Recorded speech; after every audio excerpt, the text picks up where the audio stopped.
राहुरीत अवैध वाळू वाहतुकीवर गुन्हे शाखेचा छापा. 3,20,000चा मुद्देमाल जप्त.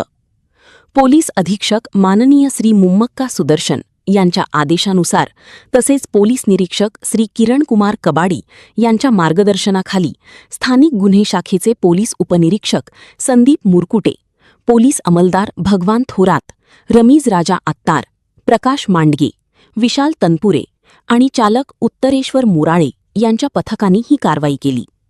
दिनांक 17 मे 2026 रोजी रात्री राहुरी पोलीस स्टेशन हद्दीत पेट्रोलिंग सुरू असताना गुप्त माहितीदारामार्फत राहुरी शहरातील 18 एकर परिसरात टेम्पोमधून अवैध वाळू वाहतूक होत असल्याची माहिती मिळाली. त्यानंतर पोलिसांनी सापळा रचून टाटा 407 टेम्पो पकडला.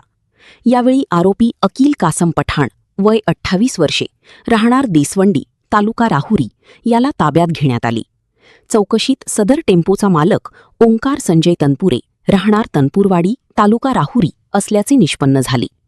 या कारवाईत पोलिसांनी 20,000 रुपये किमतीची 2 ब्रास वाळू आणि 3 लाख रुपये किमतीचा टाटा 407 टेम्पो असा एकूण 3,20,000 रुपयांचा मुद्देमाल जप्त केला आहे.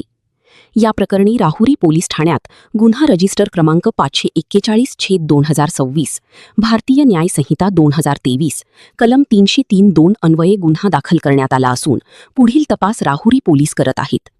अहिल्यानगर जिल्ह्यात कुठेही अवैध धंदे सुरू असल्यास नागरिकांनी स्थानिक गुन्हे शाखेच्या 0241-2416-111 या क्रमांकावर किंवा डायल 112 वर माहिती द्यावी, असे आवाहन पोलीस प्रशासनाने केले आहे.